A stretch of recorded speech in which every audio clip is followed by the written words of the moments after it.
What's up, everybody? Today I wanted to do something completely different.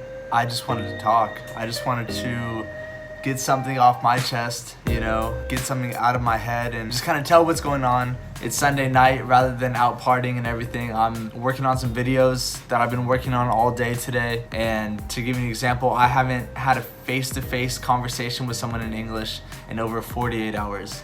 And that doesn't mean that I've been talking a lot in Chinese either. It's just those times where you're really just kind of like trying to figure it out. You're just taking what you have in the moment and just keep pushing. It's times like these where you realize that what you're doing is such a sacrifice. So I've been living in Taiwan for almost a year now. It's been one of the most life-changing experiences that I've ever had. Moving to a place across the world, not knowing anybody when you get there. When I first came, I came with one other guy, and him and I were kind of just placed in a city. We didn't know anything. We didn't know anyone there. We didn't know the language. We didn't know where we were even living. We knew nothing. And I mean, this is just something that doesn't get brought up so much, and it's just talking about there's highs that we all want to talk about, but then there's also the low times that you want to figure out ways to fix it. And that's the point, is you learn from those lessons, and it's good to have these low times because you know that it's just gonna make you stronger. It's just like to me, I like to think about it as like a mental workout. It's not weak to show that what you're going through isn't perfect or that everything hasn't manifested itself yet. I think it's even stronger to understand when you're going through something tough and when you're able to realize when you're in a low point, so that you can just work through it so you can get back to an even better point. But I mean, it's tough for sure. It's tough as anything is, For instance, right now it's Sunday night and there's a typhoon that's supposed to hit Taiwan tonight, so the whole city's closed down. We don't have work tomorrow. All schools, companies, everything's canceled. One of the reasons why I talk about like a challenge is, for instance, I haven't had a conversation in English in over 48 hours. Since coming to Taiwan, I've had a lot of isolated times where it's a lot of times to think, a lot of times to reflect, a lot of times to work, but ultimately it's a major sacrifice. There's so many times where I get calls or text messages from my friends back home that are all hanging out or doing things, and watching other people do this and knowing that I'm here by myself trying to figure everything out is just a major sacrifice. It would be so easy to just call it and be like, you know what, it's been too tough, it's been too rough, I need to go, I need my friends, I need my family, I need to go see someone, go talk to someone. But there's something in my gut for sure that's telling me to keep sticking it out, to keep pushing, to keep moving, to keep trying to do something else. But while it sounds good when you say that, at the same time, there's tons and tons of times like the one tonight where you're not doing anything, nothing. There's been so many different challenges like this. For instance, when I first came to Taiwan, the very first day, first of all, we came down to Tainan, which is a super small city. It was about 9 p.m. We had our suitcases and that's it. We had no directions. We didn't know where to ask someone where to go. We had a little piece of paper that said our general area for our apartments, but we didn't know anything else. So we got picked up, showed the guy, we couldn't even talk to him. We showed him where we were kind of supposed to go. We go there, we get dropped off, we walk into our apartment. I'm expecting, a little bit of furnished. Maybe there's a couch, maybe there's a little chair, you know what I'm saying? Like maybe a bed, maybe there's a mattress. I'm not expecting blankets or comforters or anything, but like the basic necessities, right? We walk in there, there's nothing. There is nothing. There is a desk, there is a tiny foldable chair, which I mean is kind of clutch, right? And then there's like a wooden frame with nothing on it, just straight bare wooden frame and then tile floors. So I walk in with my suitcase full of a couple weeks full of clothes and just thinking like, well, all right, this is the start of a journey. I mean, the first thing was to figure out something to sleep on for the night. I mean, it was 9 p.m. A majority of the stores were already closed, so we didn't even know what to do. So we head out. We start walking, trying to figure everything out. We've never been to the city. We can't talk to anyone. We don't know anything, like nothing.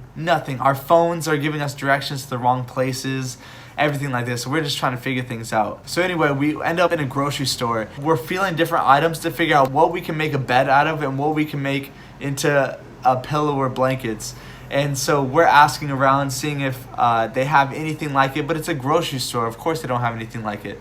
So at one point we found the best next thing, which is like a 3x6 set of toilet paper.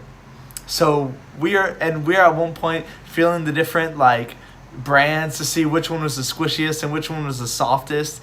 But long story short, we bought like 6 rolls each of these big sheets of toilet paper, and that was it. That was the bed. I'll show you a picture of what it looks like, but that was the bed. That's just what we had to do.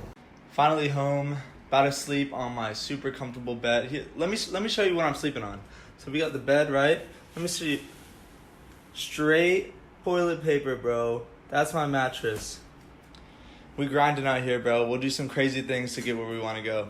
Like I said, the first couple weeks or a couple months even, it was tough. You know, is trying to meet people. It's in a small city. You can't like go out and just like meet people anywhere. We were trying everything. Everything on social media. We were downloading this app called Couchsurfing, which is supposed to find people. We were literally running around the college campuses just trying to meet someone that's kind of our age, going anywhere, going to the gyms, everything, just trying to find someone, and it just was not working. And then finally one day I walked into a 7-Eleven. It was like a Saturday afternoon, you know, no plans for the night. I walk in and all of a sudden I hear English from across the 7-Eleven, like a girl speaking it. And I'm like, hold up. I'm like, no way. This is the first time I've heard like English, like I said, like weeks, like from someone else other than our coworkers. So I was like, oh no, hold up. I need to do something. I need to talk to this person. So I go up, she's on the phone, and we end up talking. I ask her, like,